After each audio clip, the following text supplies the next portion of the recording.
So much of what we see online right now is AI slop, and it's easy to spot, right?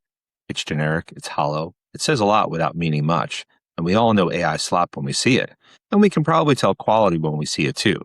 But if you're the one producing the content, how do you tell?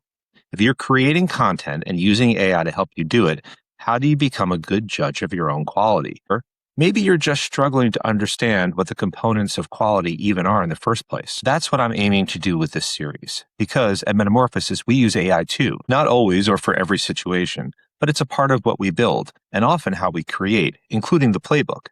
But we're constantly trying to do that with ever improving quality and scalability, not just more output. So, if it's easy to tell what bad AI looks like, what does good AI look like? What actually is quality, especially in the age of AI? We should start by defining quality. To do that, I want to go all the way back to Aristotle.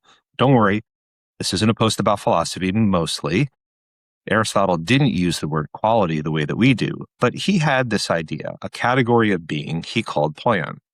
Pardon my Greek. What kind of thing something is. For him, a thing's quality was tied to its purpose, its function, its telos. A good knife is one that cuts well because cutting is what a knife is for. That's the root of fit for purpose, and it's over 2,000 years old. Fast forward a couple thousand years, and there's a book that took this idea and completely rewired the way I think. It's called Zen and the Art of Motorcycle Maintenance by Robert Pirsig. I love this book so much that I gave it to both my kids to read.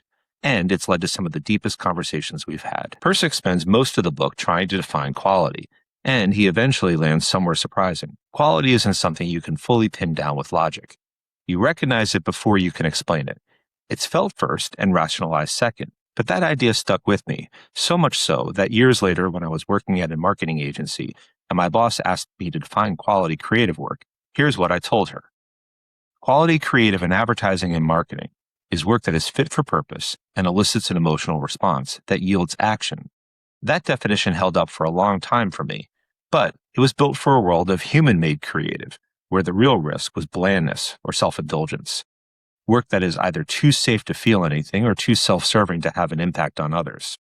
AI changes the risk profile entirely, and the dangers are now different, but so are the rewards and opportunities.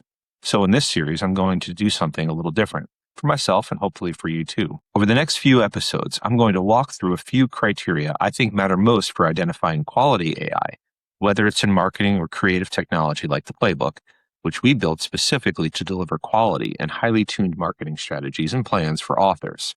And at the end of it all, I'm going to try to bring it together with an updated definition, one that builds on fit for purpose and elicits an emotional response, but adds something new for the AI era. And if you're an author, a creative, a small business owner, or you run a nonprofit and you're trying to figure out how to use AI well instead of just using it or it using you, I think this series is for you. Follow along, and if you have questions or comments, please let me know.